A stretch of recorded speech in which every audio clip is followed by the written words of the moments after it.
Hello friends, आज हम बात करेंगे एक इम्पोर्टेंट और यूज़फुल टॉपिक के बारे में। आज हम बात करेंगे ठंड के महीने में ब्लड प्रेशर बढ़ने का क्या रीज़न होता है और इससे कैसे बचा जाए।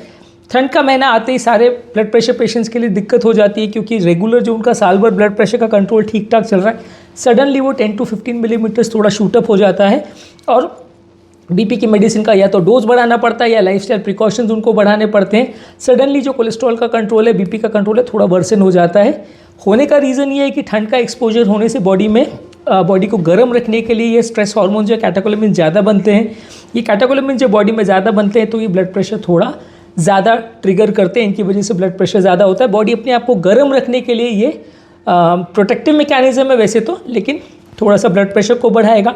और यही स्ट्रेस हार्मोन्स हैं जो प्लाक रप्चर को ट्रिगर करते हैं, मेम्ब्रेन रप्चर को ट्रिगर करते हैं, जिससे हार्ट अटैक या लकवे का चांसेस भी बढ़ जाते हैं। तो इसलिए ठंड का महीना थोड़ा सा प्रॉब्लमेटिक है।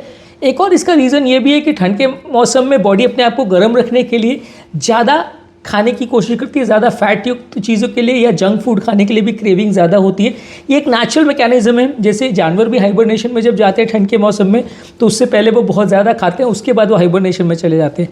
तो सालों से बॉडी का एक प्रोटेक्टिव मैकेनिज्म इस तरह से नेचर ने बनाया है कि ठंड के मौसम में लोग ज़्यादा खाने की कोशिश करते हैं।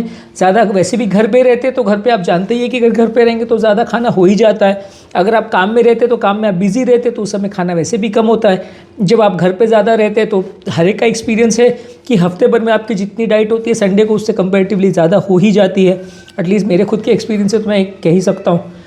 तो ठंड के मौसम में क्योंकि अब बाहर भी निकलना कम रहता है, ठंड के मौसम में अपने इंडिया में तो कंपैरेटिवली देखिए उतनी ज़्यादा ठंड नहीं पड़ती जितनी वेस्टर्न कंट्रीज़ में पड़ती है। तो उनके लिए तो और ज़्यादा बड़ा कंसर्न है ये कि ठंड में जहाँ बर्फ़ पड़ती है तो वो तो घर पे रिस्ट्रिक्टेड हो जाते हैं। हम लोग फिर भी काफ़ी बाहर निकलते हैं, लेकिन हाँ उतना ज़्यादा एक्टिविटी नहीं हो पाती। सुबह मॉर्निंग वॉक्स भी कई बार कर्टेल हो जाती है। लोग ठंड की वजह से बिस्तरों से भी बाहर नहीं निकलना चाहते, तो इस वजह से ये सब प्रॉब्लम्स होने का चांस बढ़ जाता है। तो मेन वो इंपॉर्टेंट वजह है स्ट्रेस हार्मोन्स का बॉडी में बनना, प्रोटेक्टिव मैकेनिज्म बॉडी में एक्टिवेटेड होना, और दूसरा बॉडी में खाने के लिए क्रेविंग डेवलप हो जाना, जिसकी वजह से ब्लड प्रेशर बढ़ता है। एक और इसका इंपॉर्टेंट रीज़न है कि ठंड के मौसम में जो सारे मसल्स है वो कंस्ट्रिक्ट हो जाती है, सिकुड़ जाती है। यही इफेक्ट मसल्स पे भी दिखता है, नलियों में भी दिखता है। नलियाँ सिकुड़ती हैं तो वो बीच से बहने वाले ब्लड पर ज़्यादा प्रेशर एक्सर्ट करती है, जिसकी वजह से ब्लड प्रेशर बढ़ जाता है। तो कोल्ड का एक नॉर्मली वैसो कंस्ट्रक्टिव इफेक्ट रहता है। कोई भी नली अगर कोल्ड के इफेक्ट की एक्सपोजर में आएगी तो वो अपने आप सिकुड़ जाएगी। तो यही कारण ये होता है कि लोगों का ब्लड प्रेशर बढ़ जाता है, और ऐसे समय में ब्लड प्रेशर को कम करने के लिए उनको ज़्यादा प्रोटेक्टिव मैकेनिज्म या ज़्यादा दवाइयों की ज़रूरत पड़ती है। एक और इशू ये भी होता है कि कई बार ठंड के मौसम में खासकर वेस्टर्न कंट्रीज़ में, लेकिन हाँ अपने यहाँ पे भी थोड़ा ठंड के मौसम में अगर सडन चेंज ऑफ टेम्परेचर होता है, sudden change of weather conditions होता है, कई बार बारिश वगैरह पड़ जाए तो सडन सीजनल चेंज होता है, तो ऐसे टाइम पे हार्ट अटैक्स और इस तरह के प्रॉब्लम्स भी ज़्यादा ट्रिगर होते हैं। तो ये सारी चीज़ों की वजह से ब्लड प्रेशर के बढ़ने का चांस बढ़ जाता है। और ज़्यादातर लोग ये हमें मैसेज भी करते हैं, ज़्यादातर लोग का खुद का एक्सपीरियंस भी यही है कि ठंड के मौसम में उन्हें बीपी कंट्रोल करना मुश्किल पड़ता है। तो वैसे केसेस में आपको क्या करने की ज़रूरत है? वैसे केस में आपको ठंड के एक्सपोजर से बॉडी को बचाने की ज़रूरत है। ठंड के एक्सपोजर से बॉडी को कंट्रोल रखने की ज़रूरत है। आपको बहुत ज़्यादा जब ठंड का एनवायरनमेंट हो या जब वेदर सडनली चेंज हुआ हो तो उसे टाइम बाहर जाना थोड़ा अवॉइड करिए। बाहर अगर जा भी रहे हैं तो बॉडी को बहुत अच्छी तरह से प्रोटेक्ट और कवर करके जाइए, ताकि बॉडी को ठंड का एक्सपोजर नहीं हो, नली में प्रोटेक्टिव मैकेनिज्म एक्टिवेट ना हो। और मे भी आप ऐसा भी कर सकते हो कि मॉर्निंग वॉक अगर कर रहे हो तो 1-2 घंटे उसको डिले कर सकते हैं। 5 बजे सुबह जाने के बदले 7 बजे चल जाइए, तो थोड़ा धूप हो जाएगा तो आपको थोड़ा सा ठंड का एक्सपोजर कम रहेगा। खून पतला करने की दवा का लोग हमको पूछते हैं कि खून पतला करने की दवा ऐसे बढ़ाने की ज़रूरत है क्या ठंड के मौसम में, क्योंकि हार्ट अटैक ज़्यादा आते हैं। तो देखिए ऐसी कोई गाइडलाइंस का रिकमेंडेशन नहीं है कि विंटर महीने में आप खून पतला करने की दवा बढ़ा दीजिए। पर हाँ ये है कि अगर किसी को ऑलरेडी दवा चल रही है तो उसे कंटिन्यू रखे, या अगर दवा चेंज करने का या कम करने का टाइम हो गया एंजियोप्लास्टी बाद, तो 1-2 महीने उसे एक्सटेंड कर सकते हैं, ताकि ठंड के महीने में उनको बहुत ज़्यादा खून गाढ़ा नहीं हो जाए, हार्ट अटैक का चांस नहीं हो जाए। तो ये पोस्ट एंजियोप्लास्टी पेशेंट में थोड़ा एक्स्ट्रा प्रिकॉशन भी रख सकते हैं।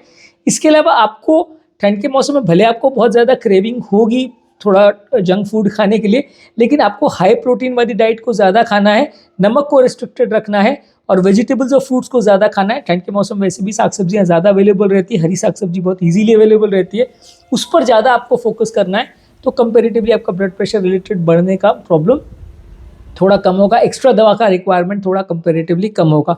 ऑब्वियसली अगर किसी का blood pressure out of control जा रहा है, नॉर्मली उसका 120 130 रहता है, 140 150 जा रहा है, तो उसको एक्स्ट्रा मेडिसिन का डोज लेना भी पड़ सकता है। पर ये चीज़ों का आप थोड़ा ध्यान रखोगे तो थोड़ा बेटर रहेगा। इसके अलावा कुछ फ्रूट्स या फूड प्रोडक्ट्स है जो ठंड के मौसम में थोड़े अच्छे रहते हैं।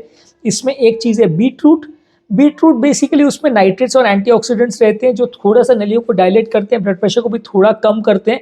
नलियों में जो सिकुड़न होती है उसको थोड़ा सा वैसोडाइलेशन की वजह से डायलेट करते हैं, तो इसकी वजह से ब्लड प्रेशर कंट्रोल करने में थोड़ा मदद मिलेगी। तो ठंड के मौसम में अवेलेबल भी ईजिली रहता है, तो आप इसको ज़्यादा ले सकते हैं। नेक्स्ट है कि आप दही या योगर्ट ज़्यादा ले सकते हैं ठंड के महीने में। लो फैट योगर्ट यानी कि स्किम मिल्क से या मलाई रहित दूध से बनाया हुआ दही आपके लिए ज़्यादा अच्छा है। उससे कंपेरेटिवली बॉडी थोड़ा सा टेम्परेचर एक्सपोजर में जो चेंजेस होते हैं वो थोड़ा सा कम रहेंगे और ब्लड प्रेशर कंट्रोल करने में कुछ हद तक मदद करता है।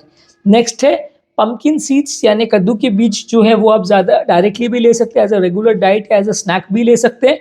और इसके अलावा बाकी सीड्स या नट्स जो भी अवेलेबल है वो भी आप ठंड के मौसम में थोड़ा ज़्यादा ले सकते हैं। इसमें जो एंटीऑक्सीडेंट तत्व हैं वो ब्लड प्रेशर कम करने में मदद मिलता है, हेल्थ के लिए भी अच्छा है, इम्यूनिटी भी बूस्ट करता है। तो ठंड के मौसम में आप इनका कंजम्पशन थोड़ा बढ़ा सकते हैं। बहुत ज़्यादा मत लीजिएगा क्योंकि ज़्यादातर ये नट्स वगैरह में थोड़ा ऑयल कंटेंट ज़्यादा रहता है, तो थोड़ा वजन बढ़ाने के लिए ये प्रॉब्लम कर सकता है। तो आप इसको थोड़ा लिमिटेड मात्रा में लें, लेकिन हाँ ठंड के मौसम में ज़्यादा ले तो चलेगा। नेक्स्ट है मेथी यानी फेनुग्रीक के सीड्स। ये भी बेनिफिशियल है, वेट लॉस करने में भी मदद करता है, ब्लड प्रेशर को कम करने में मदद करता है, कोलेस्ट्रॉल को भी कम करता है, बॉडी के सोडियम लेवल्स को भी कम करता है और बाकी अदर न्यूट्रिशनल प्रॉपर्टीज़ भी इसकी है। तो अगर ठंड के मौसम में आप इसका कंजम्पशन को बढ़ा दें, मेथी के दाने को ले या डायरेक्ट मेथी को भी ले तो अच्छा है, हेल्थ के लिए अच्छा है, ब्लड प्रेशर कंट्रोल करने में मदद करेगा। लास्ट है गार्लिक यानी लहसुन। लहसुन का देखिए ज़्यादातर लोग कहते हैं कि ब्लड प्रेशर के पेशेंट्स में या हार्ट अटैक या हार्ट रिलेटेड पेशेंट्स में इसको लेने से कुछ हद तक फ़ायदा मिलता है। खून को पतला करने में भी मदद करता है, थोड़ा ब्लड प्रेशर को कम करने में भी मदद करता है। तो इसका कंजम्पशन आप बढ़ा सकते हैं, सब्जियों में भी इसको ज़्यादा डाल सकते हैं, डायरेक्ट अचार के फॉर्म में या किसी और फॉर्म में डायरेक्टली भी आप लेना चाहें इसको पीस करके तो ले सकते हैं। जिस भी फॉर्म में आप इसको ले, थोड़ा सा ज़्यादा कंजम्पशन अगर आप ठंड के मौसम में करते हैं तो आपके लिए ब्लड प्रेशर के रिडक्शन में थोड़ा मदद करेगा, खून को भी थोड़ा ज़्यादा पतला करेगा। खासकर वैसे लोगों में जो ऑलरेडी मेडिसिन पे नहीं है या ऑलरेडी खून पतला करने की दवाओं पर नहीं है। ऑब्वियसली अगर एक आदमी ऑलरेडी मेडिसिन पर चल रहा है तो फिर उसमें उतना ज़्यादा मतलब नहीं है कि आप एक्स्ट्रा बहुत ज़्यादा मेहनत करो। हाँ, मेडिसिन का डोज का रिक्वायरमेंट भले थोड़ा कम हो सकता है, पर जो लोग नहीं है ब्लड थिनर्स पे, जो लोग नहीं है बीपी के मेडिसिन में, वो इस तरह की चीज़ों को ज़्यादा यूज़ करें तो इट इज़ मोर सेंसिबल। इसके अलावा एक्टिविटीज़ के फॉर्म में जैसा कि मैंने बोला, आपको अपनी बाहर की एक्टिविटीज़ को थोड़ा सा कर्टेल करने की ज़रूरत है। बॉडी को ओवर एक्सर्शन आपको ऐसे टाइम पे नहीं करना है, बहुत ज़्यादा मस्कुलर एक्टिविटीज़ भी नहीं करना है क्योंकि इसमें बहुत ज़्यादा आप अगर हाई इंटेंसिटी वर्कआउट्स और वेट लिफ्टिंग वगैरह भी करते हैं तो बॉडी का टेम्परेचर लॉस या बॉडी का हीट लॉस इसमें ज़्यादा होता है, क्योंकि बाहर का टेम्परेचर कम होता है, बॉडी का टेम्परेचर ज़्यादा होता है। तो इसमें आपका हीट बॉडी का कैलोरी लॉस ज़्यादा होगा और बॉडी में स्ट्रेस हार्मोन ज़्यादा बनने की ज़रूरत पड़ेगी, जिससे ब्लड प्रेशर शूटअप थोड़ा ज़्यादा होगा। नॉर्मली भी देखिए एक्सरसाइज करने में थोड़ा ब्लड प्रेशर तो बढ़ता है, ज़्यादा ठंडे मौसम में आप करेंगे तो थोड़ा ब्लड प्रेशर ज़्यादा बढ़ेगा। इसके अलावा ठंड के मौसम में बहुत ज़्यादा बाहर निकलने को अवॉइड कीजिए। अगर निकलना भी है तो मल्टीपल लेयर में गर्म कपड़े पहनिए, थिक कपड़े की इनर्स वगैरह आप पहन सकते हैं, उसके ऊपर कपड़ा, उसके ऊपर एक स्वेटर की लेयर, ग्लव्स वगैरह आप पहन सकते हैं। तो इससे आपका बॉडी का या स्किन सरफेस का कोल्ड का एक्सपोजर कंपेरेटिवली कम हो जाएगा। जितना कम एक्सपोजर रहेगा उतना ज़्यादा अच्छा है। और ठंड के मौसम में अल्कोहल का कंजम्पशन थोड़ा कम रखिए। अल्कोहल का कंजम्पशन अगर आप कम रखते तो अल्कोहल और कैफिनेटेड प्रोडक्ट्स की वजह से सडनली बॉडी का टेम्परेचर लॉस होता है, सडनली बॉडी कोल्ड हो जाती है। तो वैसे केसेस में आपको रैपिड हीट लॉस ना हो, इसके लिए आपको अल्कोहल का कंजम्पशन ठंड के मौसम में कम रखना है। पुराना लोग इस तरह की बात करते थे कि यार ठंड के मौसम में बॉडी को गर्म रखने के लिए आप अल्कोहल पीते हो, पर प्रॉब्लम ये है कि उसके साथ सडनली नलियाँ डायलेट होती है, तो सडनली टेम्परेचर लॉस ज़्यादा होता है, तो उसमें बॉडी को स्ट्रेस ज़्यादा होता है, ब्लड प्रेशर कई बार शूटअप भी कर सकता है, हार्ट अटैक का चांस भी बढ़ सकता है। तो आप उसको थोड़ा सा अवॉइड करें ठंड के मौसम में तो ज़्यादा अच्छा है। तो ये टॉपिक में हमने आज डिस्कस किया कि ठंड के मौसम में हार्ट पेशेंट्स को क्या करना चाहिए और जो ब्लड प्रेशर के पेशेंट्स है उनका ब्लड प्रेशर जो शूटअप होता है उसमें क्या करना चाहिए। ऑब्वियसली अगर ब्लड मेडिसिन चल रही है और शूटअप हो गया है तो डेफिनेटली आपको बीपी मेडिसिन का डोजेज बढ़ाना पड़ेगा। कौन सी मेडिसिन चल रही है उस हिसाब से आप आपके डॉक्टर के साथ डिस्कस कर सकते हो, तो वो उसी मेडिसिन का या तो डोज बढ़ा सकते हैं या कोई एडिशनल मेडिसिन चालू कर सकते हैं। ब्लड थिनिंग मेडिकेशन के बारे में कंट्रोवर्सी है। आप अगर ऑलरेडी दवा चल रही है ब्लड थिनिंग की तो चालू रखिए, अगर नहीं चल रही है तो फिर उसको स्टार्ट करने का उतना इंडिकेशन अभी तक गाइडलाइंस में नहीं है। यदि इस टॉपिक से संबंधित आपकी कोई कमेंट्स, क्वेरी, सजेशन है, कोई और टॉपिक्स पर आप चाहते हैं वीडियोस बनाएं, कोई पेशेंट रिलेटेड क्वेरीज है तो नीचे कमेंट सेक्शन में उनके बारे में बताइए, हम उन्हें कवर करने का प्रयास करेंगे। अंत में मैं डॉक्टर नवीन अग्रवाल तहे दिल से आपका शुक्रिया अदा करूंगा कि आपने इस टॉपिक को एंड तक देखा। जो लोग हमारे चैनल पर नए हैं उन्हें रिक्वेस्ट करूंगा कि चैनल को सब्सक्राइब करें। ऐसा करने से चैनल को कंटिन्यू करने के लिए हमें मोटिवेशन, इंस्पिरेशन मिलती है।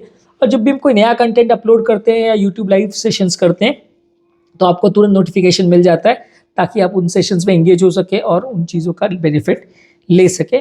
यदि आपको हमारे चैनल में ऑलमोस्ट 1000 से ज़्यादा वीडियोस अपलोडेड है, तो अगर आपको कंटेंट ढूंढने में प्रॉब्लम होती है तो हमारे चैनल पे सारे टॉपिक्स वाइज प्लेलिस्ट में डिवाइडेड है content. BP, sugar, cholesterol, heart attack, heart failure, angioplasty, bypass, सारे कंटेंट डिवाइडेड हैं। आप स्पेसिफिक प्लेलिस्ट पे जाइए जिसके बारे में आप ज़्यादा जानना चाहते हैं और उस लिंक को क्लिक करेंगे तो आपको ज़्यादा रेलेवेंट इन्फॉर्मेशन मिलेगा, ज़्यादा ढूंढना नहीं पड़ेगा। और जो लोग बहुत ज़्यादा डिटेल में कंटेंट नहीं देखना चाहते हैं उनके लिए रेगुलर बेस पे यूट्यूब शॉर्ट्स अपलोड कर रहे हैं, जिसमें सारे टॉपिक का 1 मिनट ब्रीफ समरी हम आपको देते हैं, तो आप उसे हमारे प्लेलिस्ट में ढूंढ सकते हैं और उन्हें देखने से आपको नॉलेज भी मिल जाएगी और बहुत ज़्यादा टाइम आपका वेस्ट नहीं होगा।